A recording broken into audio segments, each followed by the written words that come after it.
Tonight on Y News.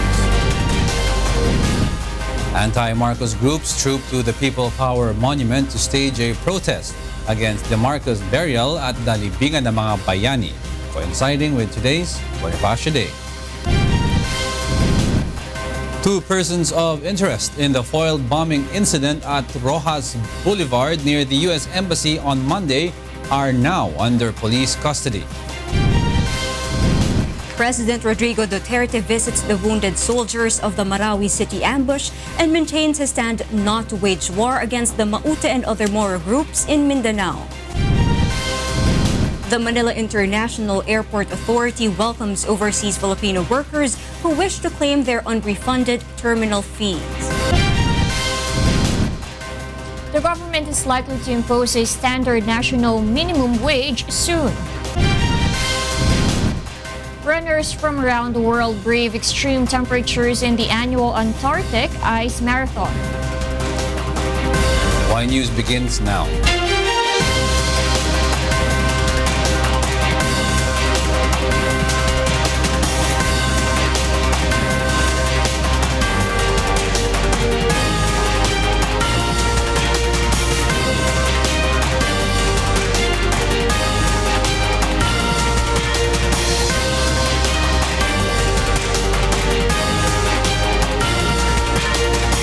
UNTV News and Rescue Command Center.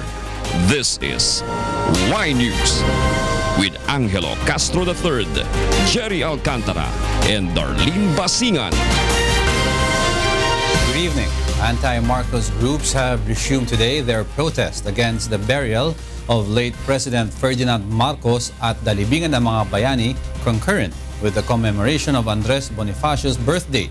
People wearing black have occupied the whole lane beside the People Power Monument in EDSA, White Plains, prompting the Metro Manila Development Authority to close the road and reroute the motorists.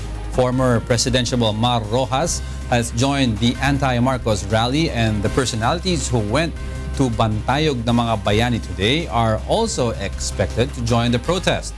Organizers say their protest will not end here, as it will be followed in the coming days. Several Filipinos who fought against the Marcos regime were honored alongside the protest against the burial of former President Ferdinand Marcos at the libingan ng mga bayani. Grace Casin will tell us why. Vice President Leni Robredo, Senator Coco Pangilinan, and former senators and congressmen visited the Bantayog ng mga bayani today to honor the heroism of Filipinos who opposed the Marcos rule. 19 Filipinos who have been recognized as heroes by the Bantayog ng mga bayani Foundation. They were the martyrs who fought the Marcos regime between 1965 and 1986. Among them was former Senate President Jovito Salonga. Their relatives received the recognition and plaques on their behalf today. They also led the unveiling of the Wall of Remembrance, where the names of the heroes are written. Vice President Leni Robredo attended as guest of the family of Leti Jimenez Magsalok, one of those accorded. One of the expected guests, Deputy Secretary Nining Briones, was unable to come. During the celebration, former Senators Rene Sagisag and Bobby Tanyada and National Democratic Front Senior Advisor Luis Halandone expressed their opposition on the burial of former President Marcos at the libingan ng mga bayani. Even DSWD Secretary Judy Taguiwalo reiterated her stand because of personal hardship that she experienced under the martial law. Siguro malinaw naman yun, no? Dahil kinulong ako ng panahon ng martial law, na torture ako. So yun na yung statement ko. Meanwhile, former Senator Bobby Tanyada expresses his thanks to the youths who are fighting with them. Maski hindi nila naranasan yung karahasan, yung kalupitan, yung mga pagnanakaw na naganap nung nakaraang Reymen Marcos, ay nakuha pa rin nilang kumilos at sumama sa mga protesta na nananawagan na hindi dapat ilibing si Ferdinand Marcos sa libigan ng mga bayani. Grace Casin, UNTV News and Rescue, Quezon City. Malacanang dismisses the conspiracy theory behind yesterday's ambush in Marawi City. Rosalie Cos will tell us why. Rumors spread over social media that the bomb explosion at Marawi City yesterday, injuring several personnel of the advanced party of President Rodrigo Duterte, is a conspiracy between the government and the military to declare suspension of writ of habeas corpus. The Malacanang has called on the public to verify the news spreading online and says the government will not sacrifice the lives of the soldiers for just a conspiracy theory. We ask citizens to always verify the news that they receive in social media. The government will not sacrifice the lives of our soldiers, for the conspiracy theory that some citizens have been thinking about. Meanwhile, during the media interview with President Duterte yesterday at the inauguration of the Phase 1 of the Mega Drug Rehabilitation Center in Nueva Ecija, he mentioned about befriending Maute Group to avoid trouble. The statement was made while a standoff was ongoing between the military and the Maute Group after the latter seized a part of the Butig municipality in Lanao del Sur. The Malacanang says this only shows the sincerity of the president in attaining peace and order in the Philippines. The expression was made because the president wants to exhaust all means on how to achieve peace and order in the country. For now, the government has no final steps against the terroristic acts of Maute Group, who were confirmed connected with the international terrorist Islamic State or ISIS. There is no written statement that the government will coordinate or mediate or negotiate with this group. There is no written policy on that. It was just an expression made by the president. Rosa Licoz, UNTV News and Rescue, Malacanang. Two persons of interest invited by the authorities are currently undergoing interrogation at the Manila Police District in relation to the attempted bombing along Rojas Boulevard last Monday. Joanano will tell us why. The authorities have now in their custody two persons of interest in relation to the recovered improvised explosive device near the U.S. Embassy on Monday. Based on the initial report of the PNP, the said persons of interest are from Bulacan, and Caloocan City. One of them is identified as 34-year-old Raison or Rashid Kilala, a resident of Barangay Bagong Bayan, Bulacan. Kilala was arrested through the joint forces of the operatives from the Manila Police District and the Bulacan Provincial Police around 9:30 a.m. today. According to NCRPO Chief Director Oscar Albayalde, one of them resembles the computer-generated sketch released yesterday by the PNP that was based on the information they received from their informant. MPD refused to give additional information until they finish their investigation.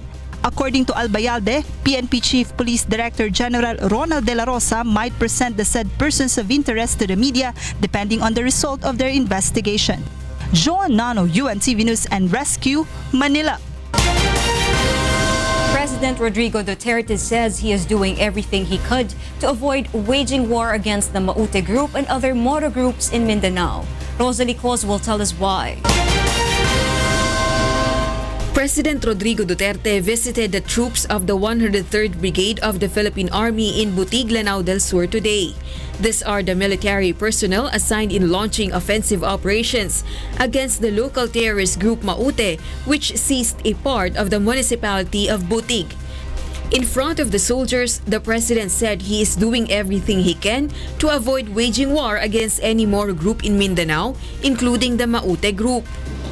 At this age, let us try to... Kaya sabi ko, I come in peace. I do not want war. But please do not pigilan ninyo ako na magdating doon sa limit. Kasi yung pati yung droga, sumasabay eh. Ayun ang dalawang problema na sumisira sa ating bayan.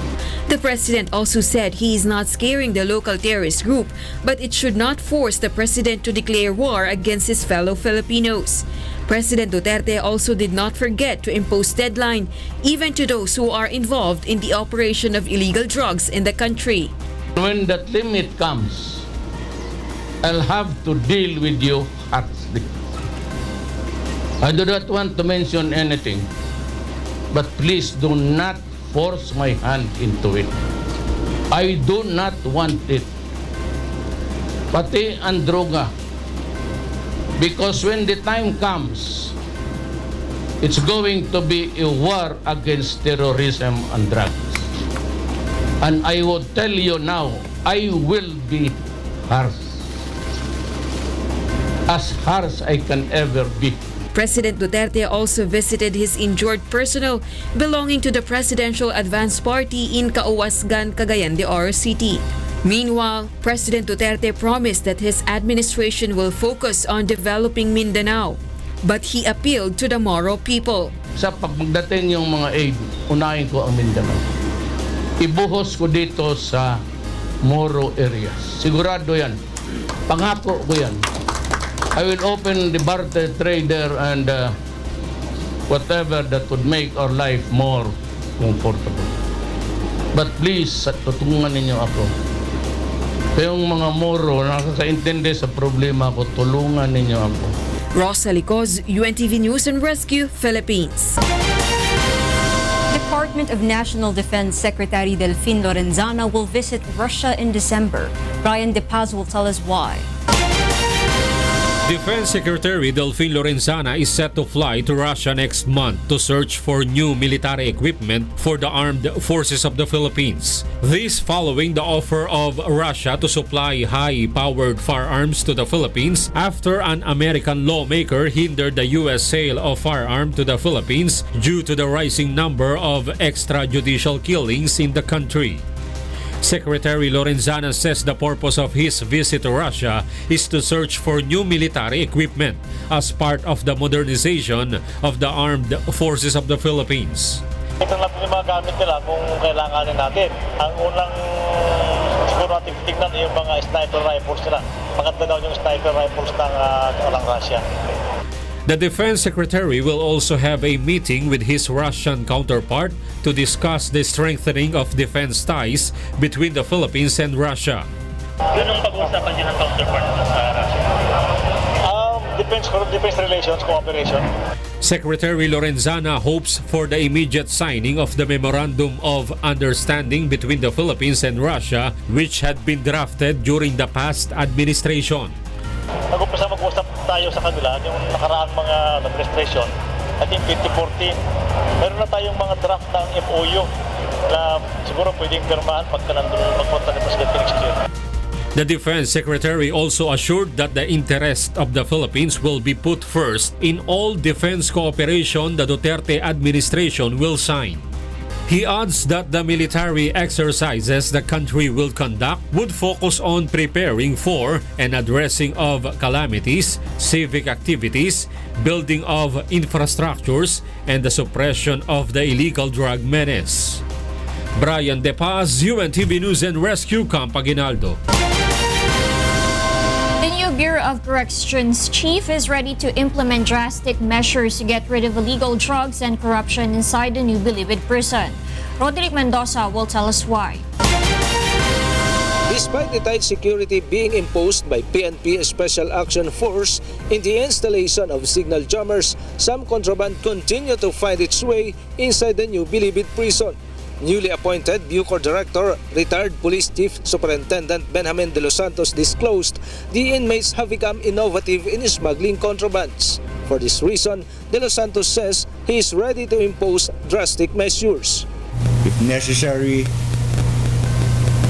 exert drastic measures to finally get rid of this menace.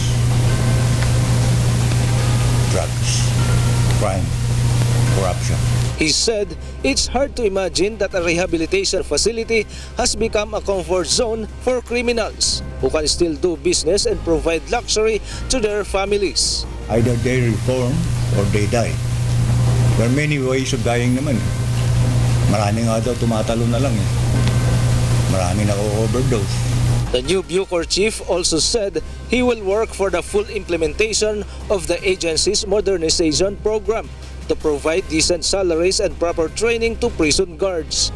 I hope we could put up also a correctional academy where we could professionally train correctional officers. De Los Santos replaced Bucor OIC Rolando Asuncion, who already stepped down from office last Monday. Justice Secretary Vitaliano Aguirre says he is confident the retired police general can implement the administration's reform agenda for Bilibid. Rodrigo Mendoza, UNTV News and Rescue, Manila. Congressman Reynaldo Umali maintains that the House Justice Committee did not violate the inter-parliamentary courtesy of both chambers of Congress with the serving of a show cause order. Neal Leifer will tell us why. So hindi naman tayo magkakaroon ng tinatawag na yung pag-violate ng inter-parliamentary courtesy na tinatawag or and at the same time na baka mag-lead sa tinatawag din na constitutional crisis. Mukhang hindi naman kasi nagkakasundo naman ng Kongreso na nung kami magharap ng pamunuan ng Senado, kasama ako si Congressman Pariñas saka si Speaker, ay sabi niya, sige, ipadala niyo yung show cause order. Yes, sir. Diretso, tinanong kami kung kanino, ito po ay para kay Senator De Lima, hindi po para sa inyong... No constitutional crisis is possible nor any violations of the inter-parliamentary courtesy is committed. This is the position of House Committee Chair Reynaldo Umali after filing the show cause order against Senator Laila De Lima. Based on the order, De Lima has 72 hours or 3 days to explain why she should not be cited in contempt on advising Ronnie Daya not to attend the House probe on Bilibid drug trade. The House Committee on Justice sees 3 possible options to take should Senator Laila De Lima disregards the show cause order the lower house filed yesterday. In an interview with Committee Chairman Congressman Reynaldo Umali in the program Get It Straight with Daniel Razon, he says that aside from a criminal case, they might also file a disbarment case or ethics complaint against the senator. Kung hindi niya po sasagutin, ay ibig sabihin talagang merong defiant yung attitude, ay sa aking pagkakarinig kay Congressman Pariñas ay 3 bagay. Pwede siyang filean ng disbarment. Dahil unethical to. Abogada siya, Secretary of Justice siya, para i-advise niya ang isang tao na huwag dumalo sa pagdinig ay hindi naaayon sa ethics ng legal profession. Pangalawa, pwedeng mag-file ng ethics case sa Senado mismo. Meanwhile, House Speaker Pantaleon Alvarez says it is possible to undertake the said legal actions simultaneously. Disbarment, complaint sa Ethics Committee, lahat nga ng option gagawin natin. Sabay-sabay yan. Hindi tayo mamimili ng isa. Congressman Umali claims that they're just seeking respect from Senator De Lima and asking for her response to the show cause order. Neal Leifer, UNTV News and Rescue, House of Representatives. Motorists along España are experiencing light to moderate traffic. Joan Nano is at G. Araneta Avenue to tell us why live. Yes, Joan. Yes, good evening, Darlene. We are now right here in G. Araneta Avenue to know the latest traffic update. And since it's holiday today, our motorists should expect a light to moderate traffic, especially for those who are passing along España. Let's take a look at the traffic situation. Let's begin here in G. Araneta Avenue for motorists and commuters passing along here in the westbound area. For those who are traveling going home to Manila area, coming from Roosevelt Avenue until Santo Domingo, traffic is in light situation right now. But travelers going along España should expect a moderate movement of vehicles from Banawe area up to Tuazon. Meanwhile, in the eastbound area, for those who are traveling coming from Manila area, going back here in Quezon City, right here in G. Araneta Avenue, motorists will experience light to moderate traffic, especially for those who are exiting in EDSA Quezon Avenue, as well as for those who are traversing along Commonwealth eastbound for those commuters going to Fairview, Quezon City. Based on the traffic advisory sent earlier by the Metropolitan Manila Development Authority, Temple Drive going to White Plains westbound is temporarily closed for the motorists due to the ongoing rally at the People Power Monument. Motorists going to EDSA northbound are advised to take Kalayaan Avenue going to C5. Meanwhile, let's take a look at some of our live traffic points. First in EDSA Balintawak.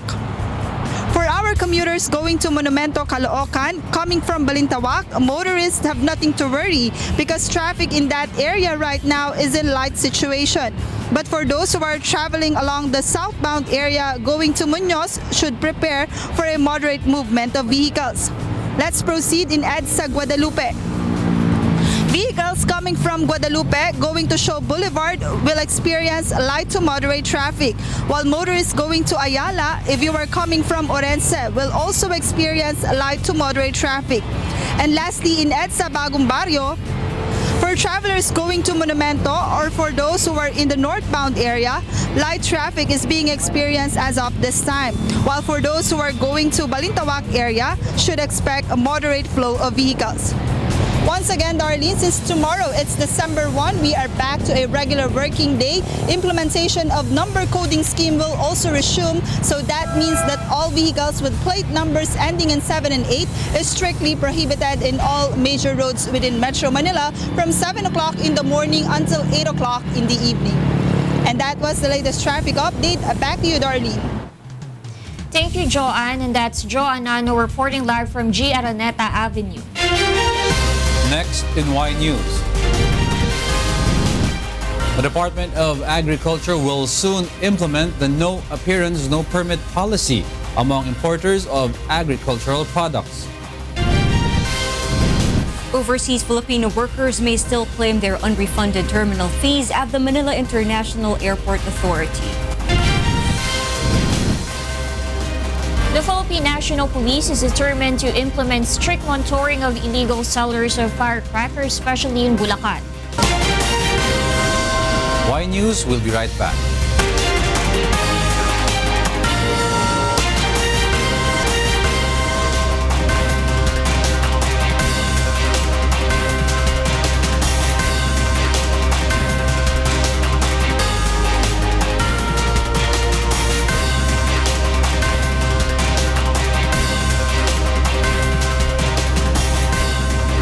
Overseas Filipino workers who have missed to get a refund of their terminal fee can still claim it at the office of the Manila International Airport Authority. Monokson will tell us why. The Manila International Airport Authority assures that unclaimed terminal fees of overseas Filipino workers can still be refunded at their office. To do this, MIA General Manager Ed Monreal says an OFW must present his or her ticket to get a refund. But MIA clarified that the agency only have in their possession terminal fees remitted to them by the airline companies and not the terminal fees of OFWs with unused tickets. Pag nakabayad ho sila at meron ho silang boarding pass na umalis ho sila at lumipad, dito po sa MIAA kukunin yun. Pero kung ang pasahero po ay hindi ho umalis at hindi ginamit ang ticket, sa airline po siya pupunta. The MIA has collected billions of pesos from terminal fees, half of which is still unclaimed by OFWs.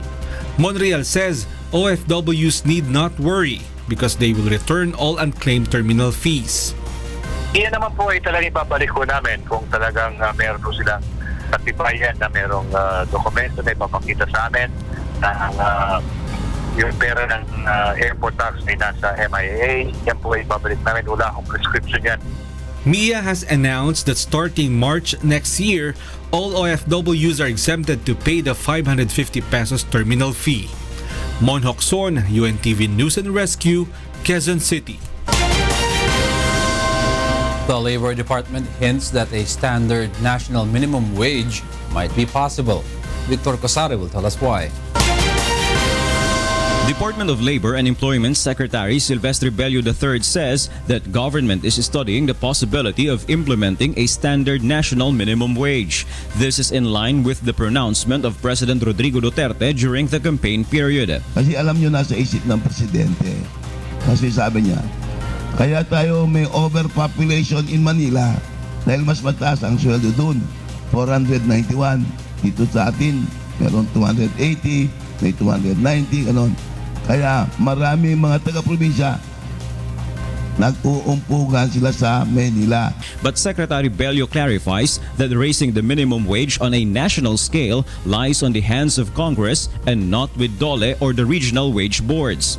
Meanwhile, the Labor Secretary also says that they may already come up with a decision regarding the win-win proposal related to the end of contract or ENDO system in the coming days. He says next week, his senior directors will be submitting their recommendation after the conduct of a series of labor summits, and then the department will render a final decision on what to do. However, he says that not all forms of contractualization are illegal. Bello points out that the law allows the hiring of seasonal employees and project-based employees like in the shipbuilding industry. Patayo ka ng barko, kakailanganin mo ng may 10,000 workers. Now, under the law, you are allowed to get additional 10,000 workers para gawin yung project na yun. Pag natapos yung project na yun, 10 na rin ang kanilang employment. But Bello encourages the public to report to them those employers who are practicing illegal contractualization so they could be investigated and penalized. Gawin mo regular yung employee mo. Nakabigyan mo ng tamang sweldo. Pag ayaw niya sumunod, sige, ayaw mong gawing regular, I will consider your employee regular. Hindi mo pwedeng tanggalin niya. Pag hindi sumunod, I will order your closure. The Secretary of Labor has that power. Meanwhile, in celebration of the Bonifacio Day, some groups in Davao today stages protest calling for the stoppage of the ENDO system, putting an end to contractualization, and for the implementation of a standard national minimum wage. Victor Cosare, UNTV News and Rescue, Davao City. The Department of Agriculture will revise its procedure on the online application of import permits. Ray Pelayo will tell us why. Importers of agricultural products are now required to follow the no appearance, no permit policy of the Department of Agriculture. The procedure aims to curb smuggling in the country. Secretary Manny Piñol says importers can still apply online but they have to get the copy personally. We will improve this by copying what the US Embassy does. No? Pag-apply ka ng visa, online pwede ka mag-apply. Okay? Pero pag withdraw mo na ng visa mo, personal appearance ka na. Meanwhile, importers have started to crowd at the department's head office in Quezon City since the implementation of the revalidation of sanitary and phytosanitary or SPS documents and import permits. Last week, more than 2,300 import permits were revalidated, but the department discovered that some of them were recycled. The agency also has discovered that a private company holds as many as 180 permits, and some of them are not in use. If they're legitimate and law-abiding importers, I think they should be happy with this because finally we're cleansing their ranks of fictitious importers. The department also believes that through the revalidation, smuggling of agri-products like onions would be eradicated. Piñol reveals that there are syndicates that hoards imported onion and eventually releases them during the harvest season of the local onion farmers. Thus, the Philippines' required volume of onions will be under study. Yun ding nag-hoard na yun, sila din bibili ng sibuyas ng mga farmers at controlled prices. So totally they're in control, no? Ray Pelayo, UNTV News and Rescue, Quezon City. Tons of deformed steel bars have yet to be released from a warehouse in Subic, pending decision from the Bureau of Customs. Aiko Miguel will tell us why.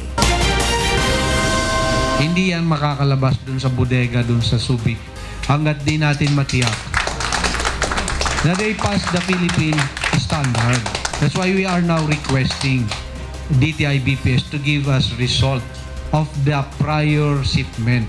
The Bureau of Customs assures that it won't release the 5,000 tons of steel at a warehouse in Subic until these are proven to have passed the Philippine national standards for import products.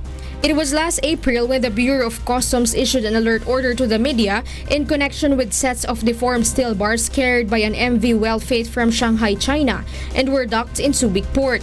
The cargo was put on hold after it was found to have no import permit. The Department of Trade and Industry and Bureau of Products and Standard have been examining the steel bars to ensure that these are not substandard. The cargo is under the name of Manaj Resources Trading Corporation and addressed to Unit 1203-1204, 1 Global Place, Bonifacio, Global City. According to BOC's partner in monitoring importation products, the United Filipino Consumers and Commuters, the declared amount of the steel cargo is questionable. $5 and then naging $16. So medyo doon pa lang may question na, pero ang dapat talaga ay ang tingin namin nasa $25 US. No? So malayo pa rin. Per ton. Lugi pa rin yung gobyerno. So ito'y pinadala namin yung liham na yan para ma-actionan nga. BOC is also set to investigate some Filipino-Chinese businessmen who lobbied to create documents that would help the steel bars pass the clearance of the Bureau of Products and Standard. Should the steels be proven substandard, the government will confiscate them and file cases against those involved in the transaction. Aiko Miguel, UNTV News and Rescue, Bureau of Customs. The Philippine National Police will strictly monitor and guard against illegal sellers of firecrackers in Bulacan. Leah Ilagan will tell us why. The Philippine National Police will deploy cops in vital installation, particularly at firecrackers stores in Bulacan. This is to ensure that they won't be able to sell firecrackers without the permission of the Department of Labor and Employment. According to Bulacan Provincial Director, Police Senior Superintendent Romeo Karamat, they just want to ensure that a recent blast at a firecracker factory won't happen again. 10% will be staying in the different police station and 90% will be deployed on the streets. So, as you can see, we will have a maximum police visibility on all vital installations. In line with this, the PNP releases a list of allowed firecrackers this holiday season. This includes Baby Rocket, Bawang, El Diablo, Judas Belt, and other firecrackers with similar explosive content. Pyrotechnic devices allowed are Butterfly, Jumbo Regular, Luces, Roman Candle, and other illumination. Authority says the explosive content of firecrackers or pyrotechnics should not exceed 0.2 grams or 1/3 teaspoon. Any firecracker or pyrotechnic device exceeding such amount is prohibited. Oversized firecrackers are also prohibited, such as Super Lolo, Giant Whistle Bomb, and Goodbye Philippines. A firecracker's wick should not easily burn or should burn only after 3 or more than 6 seconds. Firecrackers and firework manufacturers should also complete the following requirements of Department of Labor and Employment before they can operate. These are certification from PNP Firearms and Explosive Office, certification from Bureau of Fire Protection, and mandatory seminar for all employees including the owner. Duly has observed that there has been a seminar in the previous, but most of the attendees or were only those owner and some key employees of the manufacturers. That's why the DOLE has ordered that all employees, all workers to the lowest level must undergo a seminar. Manufacturers who fail to comply with the requirements will not be allowed to reopen their firecracker or fireworks store. Leia Ilagan, UNTV News and Rescue, Camp Crame. The Department of Social Welfare and Development continues to prepare 100,000 relief bags a day across different warehouses in the country. Grace Cassin will tell us why. In the event a typhoon hit the Philippines anew, the Department of Social Welfare and Development has already prepared relief packs that can be immediately distributed to affected areas. DSWD Secretary Judy Tagualo said the department can produce about 100,000 family packs every day at their warehouse in Pasay City. Unlike the manual repacking employed by DSWD personnel before, the agency is now using machines to facilitate the bulk of work. A family pack contains 6 kilograms of rice, 4 cans of sardines, 4 cans of carne norte, and 6 sachets of instant coffee or cereal drink. These are sufficient for a 2-day consumption of a family with 5 members. Sa panahon lalo na ng kalamidad, ng disaster na kailangan ng ating mamamayan ng tulong, magtulungan ho tayo, ipaabot natin sa mabilis at maagap na paraan ang mga relief goods na para sa kanila. Aside from Pasay, the DSWD also has a familiar warehouse and equipment in Cebu, while another one is being constructed in General Santos City. DSWD also plans to build another warehouse in Cagayan, Isabela, which will serve as storage of relief goods for areas in Region 2. That will provide relief goods not only to Cagayan, Isabela, but also to the Cordillera Administrative Region. Meanwhile, the Australian government has donated a warehouse the DSWD can use to train their personnel. This project with the warehouse was about a $3 million project, but the total sum of our assistance to the Philippines on an annual basis is about $81 million. Grace Casin, UNTV News and Rescue, Pasay City. A bill that seeks to lower the age of youth who can undergo HIV/AIDS test without parental consent has been filed in the Senate today. Joyce Balancho will tell us why. According to statistics, HIV cases in the Philippines continue to rise from more than 6,000 cases in 2010 to 33,000 in the first quarter of 2016. To address this, Senator Risa Hontiveros filed a bill in the Senate seeking to repeal the existing Philippine HIV/AIDS Prevention and Control Act of 1998. The bill aims to reform and restructure the Philippine National AIDS Council that is mandated in implementing government programs against HIV/AIDS. The leading senator also wants to lower the age of youth who can undergo voluntary HIV/AIDS test without parental consent from 18 years old to 15 years old. Sana po sa pagpapahalaga natin sa karapatan at kagalingan ng ating mga kabataan ay yung sarili na po nilang desisyon ang kakailanganin at hindi na po dagdag pang requirement ang parental consent. She also wants to strengthen the national HIV program to make sure that health services will be provided up to the local and grassroots level. As part of the World AIDS Day tomorrow, Senator Hontiveros led the free HIV testing being held at the Senate.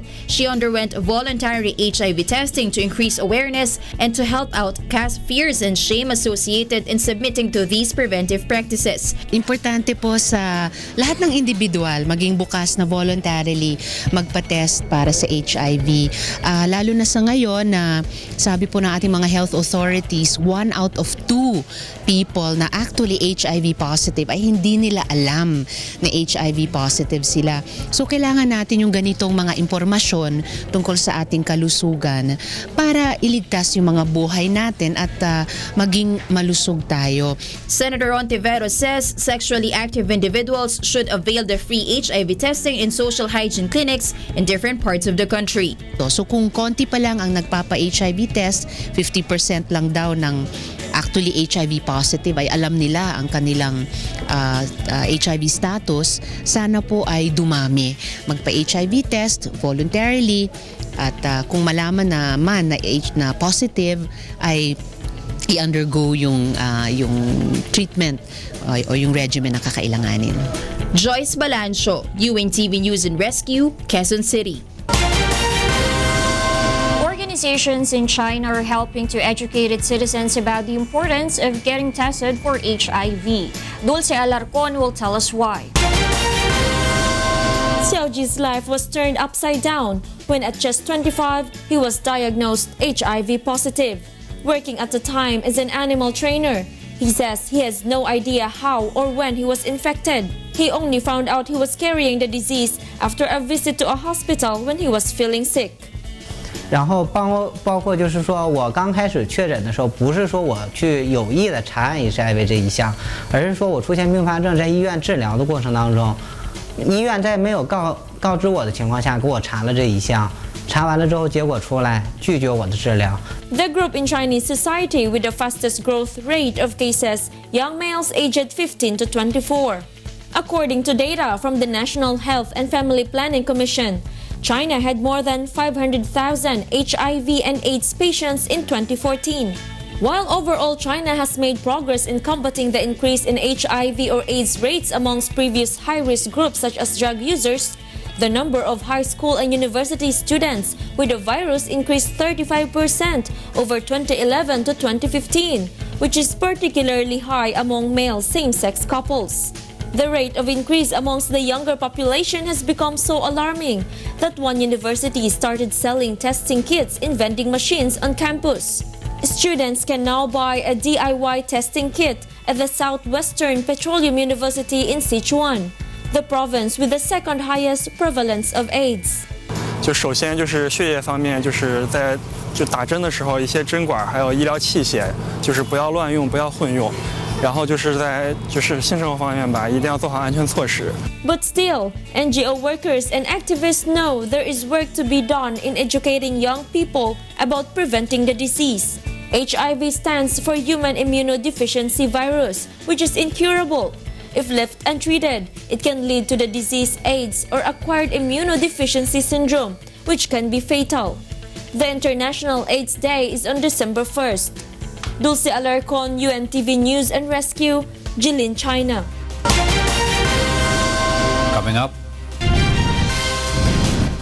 the Colombian Civil Aviation Group has recovered the black boxes from a crashed plane in Colombia that killed Brazilian football players. Dakota's first widespread snowstorm of the season forces major highways to close.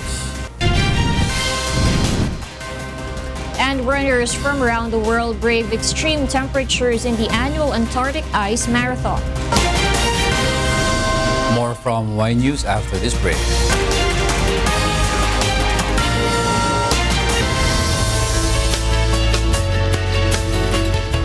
Extreme northern Luzon is currently being affected by the northeast monsoon. Weather agency Pagasa says the islands of Batanes, Calayan, and Babuyan will experience light rains, partly cloudy to cloudy skies with isolated rain showers, and thunderstorms will prevail over Metro Manila and the rest of the country. As of the moment, no tropical cyclone is seen to affect the country for the next 48 hours. The first widespread winter storm this season brings heavy snow and howling winds in Dakota. Aloy Kalingasan will tell us why. The first widespread winter storm to sweep the Dakotas this season unleashed heavy snow and howling winds from the Black Hills to Bismarck on Tuesday, November 29, creating whiteout conditions and forcing the closure of a stretch of Interstate 90. A late November storm caps an unusual warm and mild weather month in most of North and South Dakota, two states in the upper Midwest that normally see multiple snowfalls by Thanksgiving Day, according to National Weather Service meteorologists. No travel advisories were posted for wide sections of both North and South Dakota. Among areas hardest hit was a swath of southwestern South Dakota around the Black Hills, where severe blizzard conditions prompted authorities to close a 45-mile stretch of I-90 between the town of Spearfish and Rapid City, the state's second largest urban area. The highway was later reopened between Rapid City and Piedmont. No serious injuries were reported, but conditions grew so dire that snowplow operations were suspended in some places. Sustained winds of 30 to 40 miles per hour were common across the region, according to the National Weather Service. Wind chill values were expected to plunge into the teens to 10 degrees below zero Fahrenheit. Overall, winter storm warnings or advisories remain in effect for most of the western two-thirds of the Dakotas, extending into eastern Montana and northeastern Wyoming. Aloy Kalingasan, UNTV News and Rescue, Los Angeles, California. The flight data from the civil aviation shows that the chartered plane carrying a Brazilian soccer team declared an emergency before it disappeared off the radar. RC Reyes will tell us why. Black boxes have been recovered from the charter plane that crashed outside Medellin, Colombia on Tuesday, according to Colombia's Civil Aviation Authority. Authorities say they are investigating all the recorded data now, while search and rescue operations are still underway at the site. The Avro RJ-85 was en route Monday night from Santa Cruz, Bolivia to Medellin when it crashed near Rio Negro, Colombia, with 72 passengers and 9 crew members on board. Police said there were 5 survivors, while 1 other passenger died in hospital. The entire Chapecoense football team were also on board, as well as several journalists. Flight data from civil aviation showed the plane circling the Rio Negro airport near Medellin before disappearing off the radar. Authorities say it is not clear what caused the crash. Reports state that the airport officials said the pilot declared an emergency to air traffic control officials, stating a technical failure had occurred. En el documento final que tanto Bolivia como nosotros manejamos, se habla de una total falla eléctrica en el último momento. Some of the survivors include Chapecoense players Jackson Folman, Alan Ruschel, and Helios Zampier. They are now receiving treatment at the San Juan de Dios Hospital in La Ceja and are in a stable condition. No, son pacientes que en este momento ya se operaron, hay que esperar que se empiecen a estabilizar, hay que estar pendientes con infecciones, con su recuperación desde el punto de vista cardiovascular. El caso de Helio, él tiene un edema cerebral severo, hay que esperar que ese edema se revierta, o sea, que él mejore. Por eso van a estar en unidades de cuidados intensivos. Brazil has dispatched a charter plane to transport the victims' bodies from the airport in Medellin, and a memorial service will be held by the government of Medellin City on Wednesday afternoon. Brazilian President Michel Temer declared a 3-day national mourning and offered his condolences to the friends and families of the victims of the deadly crash. Arce Reyes, UNTV News and Rescue, Bucaramanga, Colombia. Ukraine has successfully installed the protective arc new safe confinement over the damaged reactor in Chernobyl. Ronald de Guzman will tell us why. In the middle of a vast exclusion zone in northern Ukraine, the world's largest land-based moving structure has been slid over the Chernobyl nuclear disaster site to prevent deadly radiation spewing from the stricken reactor for the next 100 years. On April 26, 1986, a botched test at the Soviet nuclear plant sent clouds of smoldering nuclear material across large swathes of Europe, forced over 50,000 people to evacuate and poisoned unknown numbers of workers. A concrete sarcophagus was hastily built over the site of the stricken reactor to contain the worst of the radiation, but a more permanent solution has been in the works since 2001. The 36,000-ton new safe confinement arch has been slowly pulled over the site to create a casement to block radiation and allow the remains of the reactor to be dismantled safely. The project has been funded by donations from over 40 countries and organizations. Високоповажності, шановні, я бажаю світу, бажаю нашим союзникам і бажаю Україні міцно тримати цю єдність.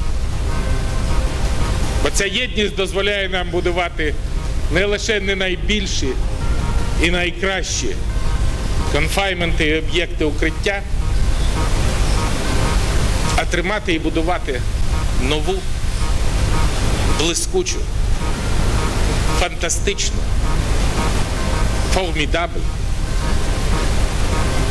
європейську країну. Україну. The European Bank for Reconstruction and Development, which has managed the funding for the cleanup, says the program to transform Chernobyl into an environmentally safe and secure condition by November 2017 is on track.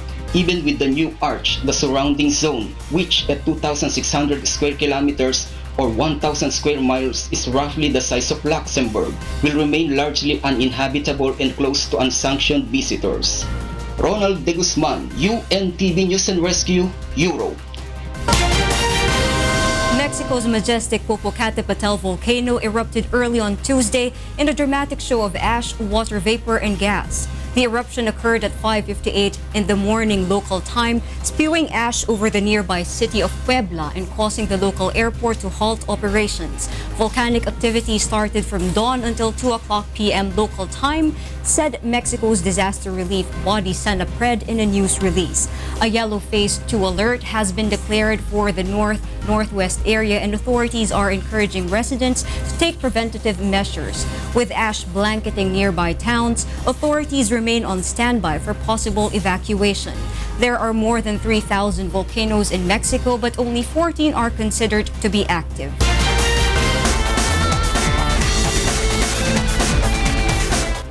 The International Olympic Committee calls on Japan to spend below $20 billion for the Olympic Games in 2020.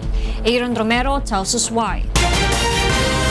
The International Olympic Committee calls on Tokyo to keep costs for the next Summer Olympics below $20 billion as the 2020 hosts grapple with ballooning expenses at an open meeting to discuss cost cutting for the Games. And at this stage, we are not concurring that 20 billion is the ceiling. We think you can do a lot better than that.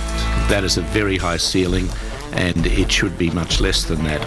On the other hand, Tokyo Governor Yuriko Koike ordered a review of the budget. Costs for many venues have soared since Tokyo beat Madrid and Istanbul for the right to host the Games in 2013.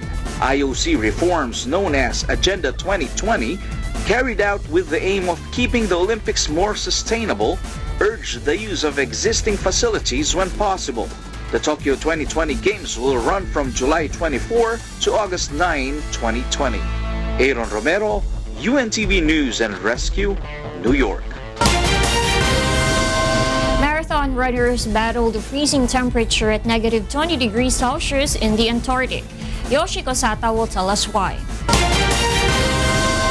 50 athletes from around the world assembled at the foot of the world on November 25 to participate in one of the most dramatic races in the world, the 12th annual Antarctic Ice Marathon.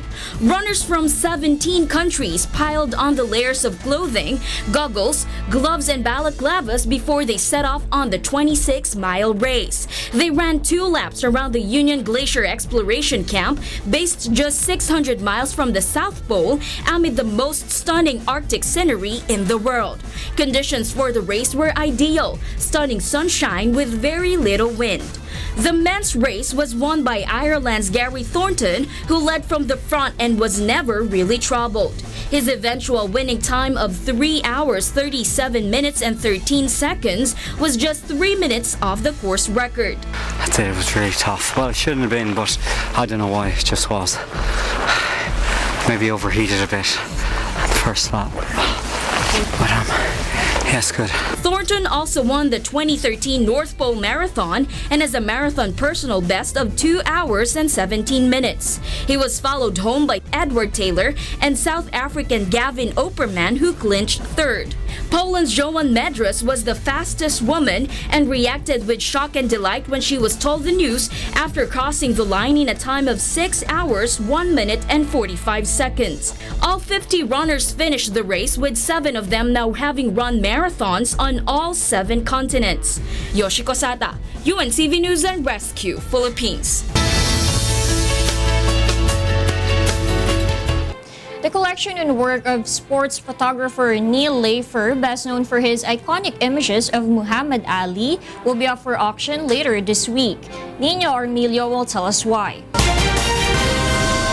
The iconic works of legendary sports photographer Neal Leifer and his collection of other people's prints will go up for auction later this week. My favorite sports picture I took a year later when Cleveland Williams fought Muhammad Ali.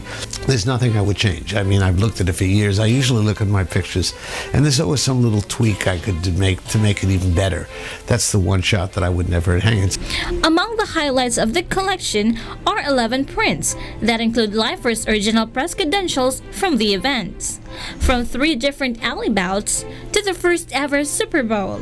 A photograph of John F. Kennedy and Lyndon Johnson at opening day in 1961 to Secretariat's win at the 1973 Kentucky Derby. But the action features not just the works of Leifer, but a collection of some of the most iconic images of the 20th century. But of the 640 lots in the auction, half being Neal's own prints, half being the prints of other great photographers. It probably is the best, strongest compilation of images of the second half of the 20th century ever put up for sale. The two-day auction runs from Friday, December 2 to Saturday, December 3 in New York, and also online at www.guernseys.com. Nina Armilio, UNTV News and Rescue, Philippines. Before tonight's newscast ends, on behalf of the YN News and UNTV family, I would like to greet our co-anchor and friend, Diego. Happy birthday! Thank you. Diego. We have a surprise for you.